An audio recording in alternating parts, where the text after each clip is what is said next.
ভাঙড়ের মানুষ যদি মনে করে যে আব্বাস সিদ্দিকী একটা হসপিটাল করতে দেবে বলেছিল, করে দেয়নি, কেন করতে পারিনি, কি হয়েছে, কি এখন বেশি বললে অসুবিধা আছে, সেই জায়গায় যাই বলবো। সেটি ভাঙড়ের মানুষ শুনে বলে যে না, এরপরে নওশাদে ভোট দেওয়া দরকার নেই, দেবে না, অসুবিধা নেই, নওশাদ হেরে গেলে আমার কোনো অসুবিধা নেই।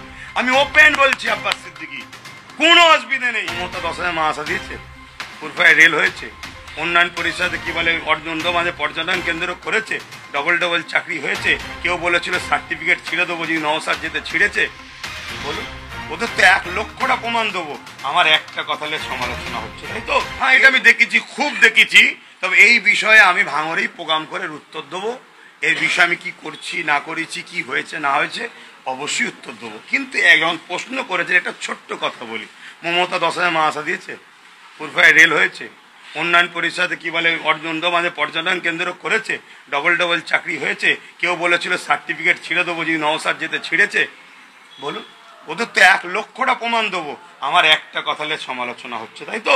এর উত্তর ভাঙড়বাসীর কাছে দেবো, দিয়ে ভাঙড়বাসীকেই বলবো, যদি এর পরও তোমার মনে হয় যে এইটা আব্বাস সিদ্দিকী অন্যায় করেছে, আমি যেমন এসে বলেছিলাম নওশাদকে জিতান, আপনারা আমার কথা জিতিয়েছেন, এবারে আর বলবো না জিতান, আপনাদের ভালো লাগলে জিতাবেন, না ভালো লাগে হারিয়ে দেবেন, অসুবিধা নেই। নওশাদ হেরে গেলে আমার কোনো অসুবিধা নেই। আমি ওপেন বলছি, আব্বাস সিদ্দিকী কোনো অসুবিধা নেই। কিন্তু মানুষকে বুঝতে হবে, আজকে এসআইআর নিয়ে সব দলের লোক মিটিং করছে, ওর মধ্যে মুসলমানদের হয়ে কে আছে? আমি চ্যালেঞ্জ টুকে ধর্মগুরু হিসাবে বলছি, পীরজাদা আমাদের কে আছে? মমতা আমাদের নয়, বিজেপি আমাদের নয়, কেউ আমাদের ওর মধ্যে নেই। যে আমাদের বিষয়ে কি কথা হচ্ছে ওর মধ্যে আমরা জানি না। যদি নওশাদ 10-12টা পেতো, একটা যদি সিম্বলওয়ালা পার্টি হতো, তাহলে কিন্তু আজকে ঢুকতে পেত। আর নওশাদ এমন একটা ছেলে, সর্বধর্মের কথা বলছে, কিন্তু ও এতটুকু মনে রাখবেন, হজ হাউস থেকে মদের বোতলটাও বার করেছে। তাহলে জাতির উপরে ক্ষতি হোক, এটা কিন্তু নওশাদ চাই না। তাহলে আমাদের কে আছে ওখানে?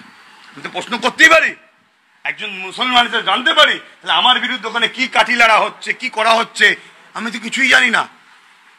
তাহলে সেই জায়গায় আজকে নওশাদকে ভাঙড়ের মানুষ জিতিয়েছিল বলে হজ হাউসের অপবিত্রতা পবিত্র হয়েছে। নওশাদকে জিতেছিল বলে নদিয়ায় মুর্শিদাবাদের লোক ভাঙড়ের এমএলএ কে ডাকছে। ভাঙড়বাসী ধন্য, তোমরা আসো ভাঙড়ের এমএলএ।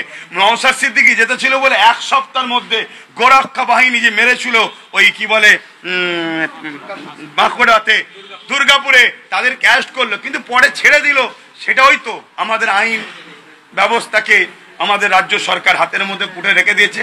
নওশাদ সিদ্দিকীকে জিতিয়েছিল বলে তামান্নার মায়ের পাশে দাঁড়াচ্ছে, আজকে তিলক তোমার মায়ের পাশে দাঁড়াচ্ছে। নওশাদ সিদ্দিকী জিতেছিল বলে ওয়াকফ সম্পত্তির কেস করেছে নওশাদ সিদ্দিকী, রাজ্য সরকার কেস করেনি। রাজ্য সরকার প্রতারণা করেছে আমাদের সঙ্গে, চিটিংবাজি করেছে, আমাদের সঙ্গে ধোকা দিয়েছে, বলেছিল বিজেপিকে রুখতে আমাকে ভোট দাও। আজকে অর্জুন সিং এত বড় কথা বলছে, ইসলামে নাকি রেপ করা পাপ নেই, তাকে পর্যন্ত ধরছেন না। কতদিন আগে বলেছিল যে এতে দাঁড়িয়ে কি বলে, আমার চিন্তা করিনি, বিজেপিকে রুখবো আমি, তোমরা সবকিছু আমার উপরে ছেড়ে দাও। রেডরও বলেছিল। আজকে যখন এসআইআর হচ্ছে, এখন কি বলছে? ঘেরাও হবে, ধরতে হবে, বেঁধে ফেলতে হবে। কেন? আপনি তো বলেছেন আমি বেঁচে থাকতে থেকে হতে দেবো না। তাহলে মরে গেছেন নাকি আপনি? তাহলে এই যে প্রতারণা এই জাতির সঙ্গে করেছে, এই প্রতারণার থেকে নওশাদ সিদ্দিকী মানুষকে বাঁচাবার জন্য সত্যটাকে খুলে দেয়। যখন খুলে দেয়, নতুন প্রজন্ম, মা বোন বাপ ভাই, তারা বুঝছে, তারা নতুন করে নওশাদের পিছনে জড় সমুদ্র যাচ্ছে। নওশাদ তো একটা এমএলএ, ওর ওপর অত রাগ কেন? অতগুলো থানা করলো কেন? অত কেস কেন? একটা 3000-এর ওপরে ছেলেকে অকাবলি আন্দোলন করার জন্য কেস দিল।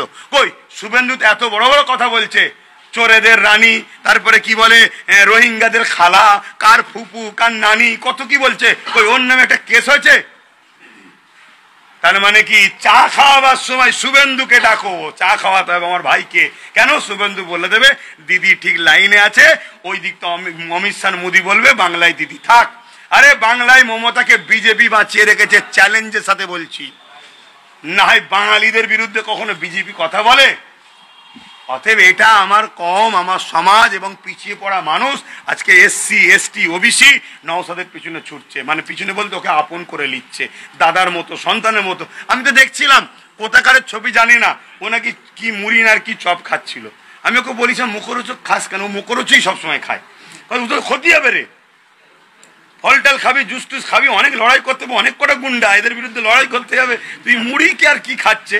তো একজন অমুসলিম মা এসে ওর মাথায় হাত দিচ্ছে, বলছে একটা আগে আপনি একটা ল্যান লিবার, পরে সেই মা বলছে তোমাকে আমি ভোট দেবোই, জিতাবো। এইটা তো দেখে মমতার মাথায় বাজ পড়ছে। আর ওই যে মোদি বলছে কি করছিস রে তুই, মোল্লা দেখা সাইজ করতে পারিস না। আর এদিকে অমুসলিমরা তো নসর চলে গেল, তো ওকে হারাবার জন্য উঠে পড়ে লেগেছে। এবার ভাঙরের মানুষ যদি মনে করে যে আব্বাস সিদ্দিকী একটা হসপিটাল করে দেবে বলেছিল, করে দেয়নি, কেন করতে পারিনি, কি হয়েছে, কি এখন বেশি বললে অসুবিধা আছে, সেই জায়গায় যে আমি বলবো সেটি ভাঙরের মানুষ শুনে বলে যে না, এরপরে ওর সাথে ভোট দেওয়া দরকার নেই, দেবে না। আর যদি মনে হয় দেওয়া দরকার, দেবে। তা বলে এটা বলবো না যদি ভোট না দাও ভাব জিসিবিতে ঘর ভেঙে দেবো, ইফতারে লাথি মারবো, এটা বলবো না। ভালোবাসাই বলেছি। হ্যাঁ, অবশ্যই উচিত ভাঙরে একটা হসপিটাল হওয়া, ছিল না, সরকার করেনি, আমি করার চিন্তা ভাবনা নিয়েছি। কথা বুঝে আসছে? এবার এতদিনে কেন হলো না একটা প্রশ্ন, তো সেটা তখন উত্তর দেবো, কেন দেবো না, আমার সেই টার্গেট আছে, আমি সব শুনেছি দেখেছি।